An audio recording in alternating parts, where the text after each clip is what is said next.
fact that this election is between... They sold form recently for 100 million. There's no meaningful development that can happen without peace, without us being united.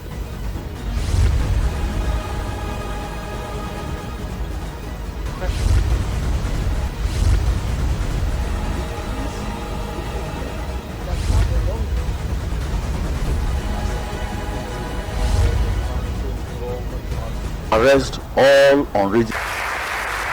A situation whereby that powdery substance will be flushed immediately.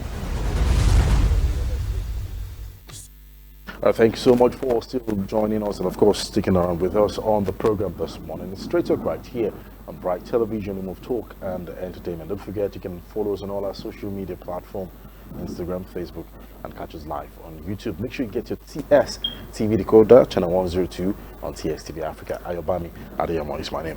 Joining me to have a smooth conversation on the subject matter, the state of the nation, and of course other matters arising at the moment. He's a lawyer, she is a lawyer, a gender consultant, and of course a special assistant on SDGs to His Excellency, the presidential candidate of the People's Democratic Party, H.E Atiku Abubakar Gcon. I'm talking about Barrister Hassana Maina. Thank you so much for joining us on the program. Thank you so much for having me. All right. Well, we've seen lots of, it's the election month, February now. We have just how many days to go? Probably 24 days. Yeah. So definitely we need to talk about the politics, the elections and everything. We've seen, the People's Democratic Party move from one region to the other. Yesterday you had a stop at in Sokoto where the presidential candidate also addressed the loyalists. And of course we've seen different attacks from different opposition parties. The ruling party, its presidential candidate actually said something which many people have reacted to. He called your principal, he said he was a Senate president, but later some people said he mentioned a Senate president, not a Senate president. Is your principal a Senate president or a Senate president? Let's just start from there.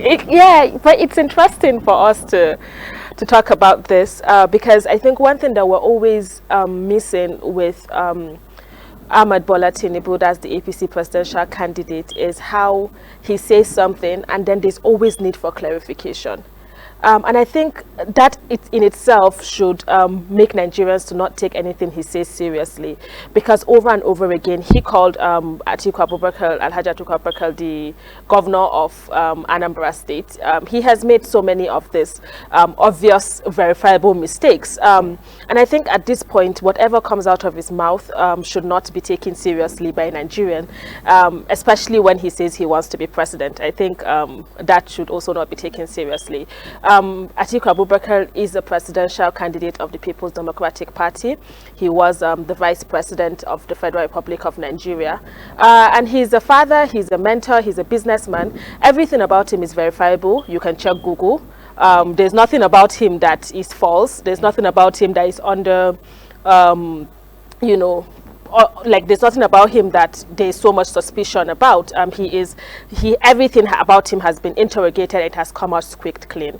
Yes. All right. Well, I think you want to use the same word, verified, verifiable. Anyway, let's cross to the internal crisis and the People's Democratic Party. Governor Wike, that is the governor of Rivers State, Governor Nyesom Wike, has said the People's Democratic Party is also doing anti-party by withdrawing from the case in Rivers State, court case in Rivers State. He has, of course, accused the national leadership of the People's Democratic Party. And he said he's going to shock the People's Democratic Party and, of course, Nigeria when he announced his own preferred candidate. How do you solve it? Your principal have said he's a unifier. Why is this so difficult to do such? So I think I'm just going to answer that with there's unity in diversity, and until there's an official statement from the People's Democratic Party, I don't think I am in the right position to speak on that, as I am the special assistant on sustainable development goals, and I have been so busy trying to get his Excellency's ambitions and his aspirations, because at the core of it, what he wants is to see a Nigeria that works for everybody. He wants a situation where, because he has talked about education, for instance, he says education is the thing that has made him who he is. He has talked about the fact that nobody should be hungry, you know, and all of these are in line with the Sustainable Development Goals. So for me, I've been working hard, you know, because focus in that direction. Yes. But are you not worried that probably, you know, it's really not coming out well? Can't we solve it? Can't we see an end? Can we? But I mean, it's becoming clear by the day that His Excellency Atiku Abubakar is going to be the next president of the country come 2023, inshallah, because everything is coming in alignment. And some of these issues that the party has had earlier, because the issues came up earlier, now it's been able to iron out and it's solving itself, you know. And everybody is aligning. People are saying that he's the only option, because if you talk about his opponents, there's so many things that you can raise to say that no, this cannot work, especially his main opposition, that is Bola Ahmed Tinubu. A director in his campaign has resigned recently on the policy of good conscience. He says she cannot continue to deceive Nigerians. You know, this person has proved the person cannot even hold a teacup. You cannot have a conversation with this person because his thought pattern keeps, you know, I mean, there's so many things. You just want to wonder to when you say he cannot hold a teacup. But this person that we're talking about, Alhaji Bola Ahmed Tinubu, has been in different states within some few and saying things that are obviously false. He said Atiku Abubakar was the Senate president. He said he's the governor of Anambra State. I mean, these are issues that once you check Google on your phone, you would see that Atiku Abubakar was never a Senate president. He was never the governor of Anambra State. So if someone can make such obvious mistakes over and over again, that it takes people coming out to say, oh no, that is not what he means. Can Nigerians really afford at this point to have a president that would say things and that would need clarifications? Can Nigerians really afford that? Well, a question many Nigerians will definitely answer come 25th of February. Well, let's stick to, you know, your principal, Alhaji Atiku Abubakar. You are the special assistant on SDGs. Now, what do you think is his focus? What are you advising him on in focusing on, you know, the SDGs in improving the lives of people in our country, Nigeria? How do you want to work on that? So first things first, I think it's also important that we have to see that Atiku Abubakar has been working, especially even in the areas of making strategic appointments with people that are also young and agile and they know the job. And I think that also speaks to the kind of government that he wants to build, because even before he has become president, he as an elder statesman has always employed the services of young people so that he would know what it is that young people's aspirations are as of today. So when it comes to the issues of sustainable development goals, it's an issue that the United Nations came together and said, okay, by 2030, every country in the world should at least achieve these 17 goals. And the most important goal is goal 17, which is partnership, because it speaks to all of the other goals. How can you achieve zero hunger? How can you achieve quality education? Everybody has to come together and partner. So all of the work that His Excellency has been doing, all of his philanthropic work, is all in accordance to achieving the 17 goals. Everything he has been doing is because he goes to places, he goes to hospitals, he makes donations. All of that is because he wants to see the 17 goals achieved, and that is the partnership as an individual that he has been doing to ensure that Nigeria is not left behind come 2030 when they say, okay, how many countries have achieved these goals and how many countries have not. That Nigeria is going to be counted as one of those countries that have achieved the Sustainable Development Goals. Well, interesting indeed, and well, Nigerians will definitely, like I said, will decide which way to go. But you know, to be honest, the presidential candidate of the People's Democratic Party was among the first persons that reacted to the CBN's policy, the redesigned Naira note policy by the Central Bank of Nigeria. And the deadline, Alhaji Atiku Abubakar came out out with his own speech urging the Central Bank of Nigeria to extend such thing. Well, we have it now, 10th of February, and of course Central Bank has said it will still collect those old notes. How do you react to that? I think thank you for asking that, because this is very important. I think it speaks to the kind of man that Atiku Abubakar is, and he is a very kind man. I think we must never forget that. The other opposition came out to say that the Naira redesign has been made to sabotage his political interest. Because at the end of the day, he just sees Nigeria as his birthright. It's just him, forgetting the millions of other Nigerians that this policy is affecting. When His Excellency Atiku Abubakar came out to speak on this issue, he talked about the poor people that would be affected by this. He talked about people in the villages. He talked about people that don't even have access to banks because their environment has been tormented by banditry. And so their people are going through so much hardship. So for you to say you have given till 31st January, come on. So he came out and then he pleaded. He used the voice of logic, the voice of reasoning, and most importantly, the voice of empathy. And that is how he was able to, come out and speak and persuade. I stand to be corrected, but persuade the Central Bank of Nigeria. Because if you have one person coming out, speaking, appealing because of the masses, and you have another person saying it is done to sabotage his political interest, I mean, who would you listen to? And it has been extended. So on that ground, we really thank His Excellency Atiku Abubakar for looking at and that is who he has always been, a very kind person, looking at the plights of the masses and coming out. Because I was watching a video this morning that the aviation minister said something about that they have enough money to fight the election. So I mean, if there is for him to come out and boast about that, then that means the Naira redesign would favor His Excellency Atiku Abubakar, because he has never come out to say he has enough money to buy elections, right? So at the end of the day, it's that this is in his favor. But still, because of the empathy that he has in his heart. So it's actually in his favor, right?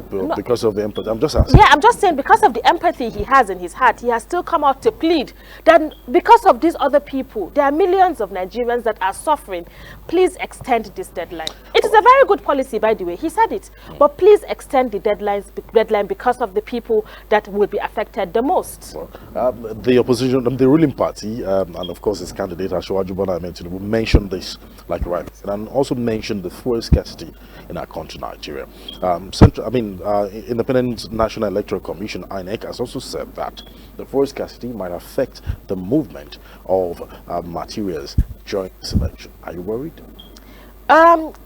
Before then, I also want to ask another question, because I think it's important that we ask questions and we get answers. So to Nigerians listening, we have had fuel scarcity in the past.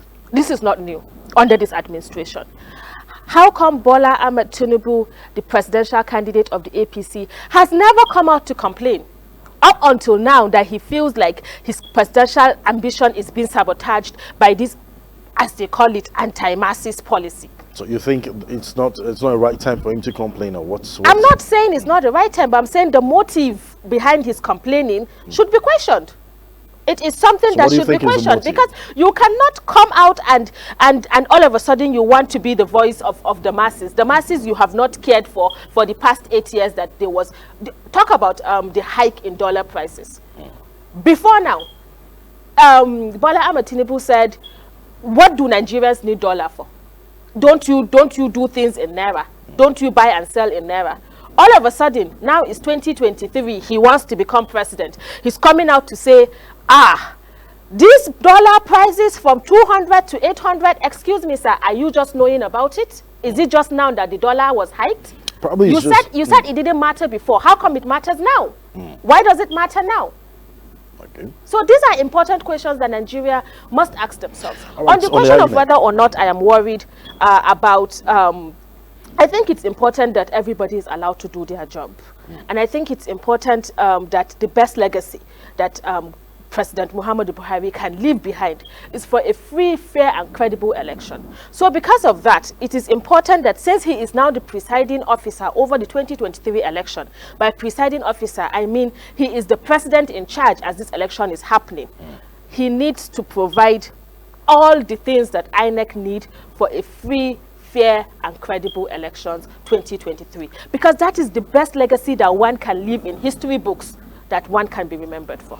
Well, President Muhammadu Buhari has said it over and over again that Nigerians will definitely remember for this particular free, fair and credible election. Well, let's go straight to the tribunal judgment in Osun State, where I think your parties, of course, are really affected as regards, the reports by INEC to APC, and of course another one to PDP. In the judgment, they said there was overvoting right there. Lessons must be learned. We're taking some things from the 2022 elections in Osun State.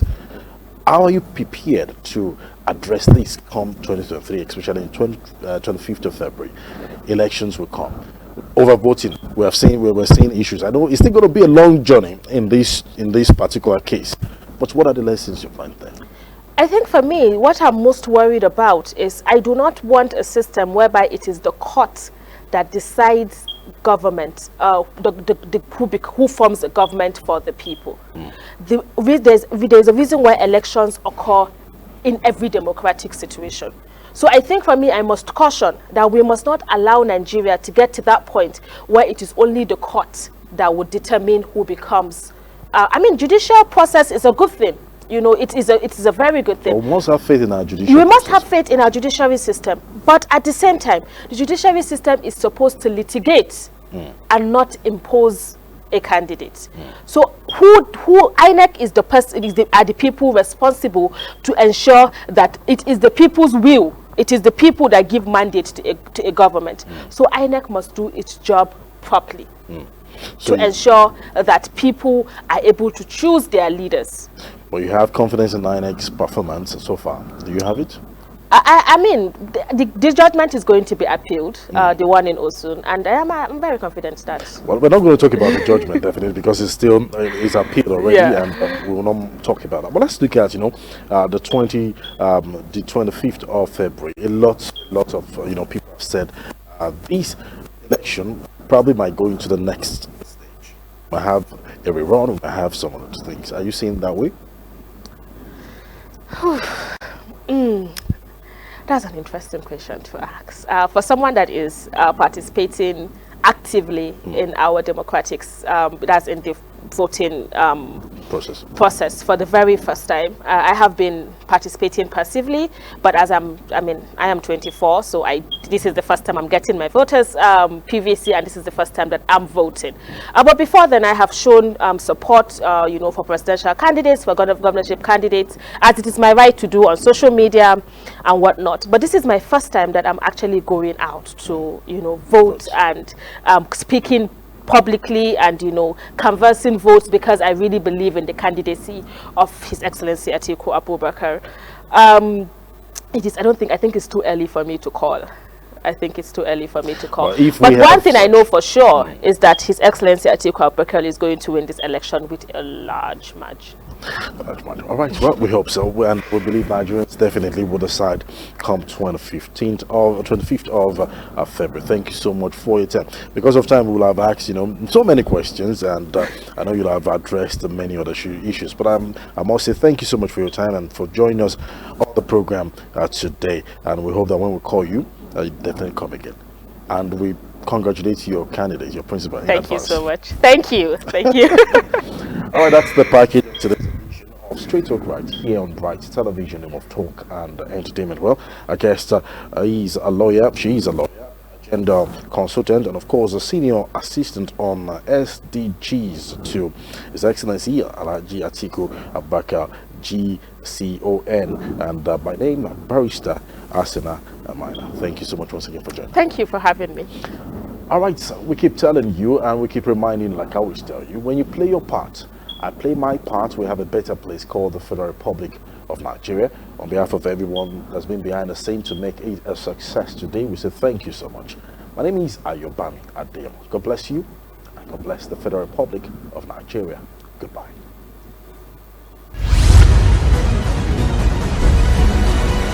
Tell you for a fact that this election is between. They sold form recently for 100 million.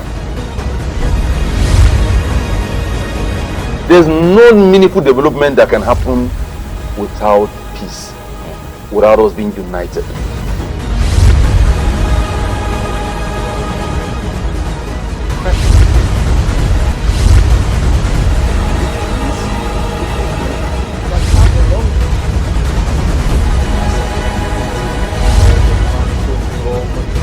Arrest all unregistered vehicles. I think we have shown the depth and breadth of talent in our Conservative Party.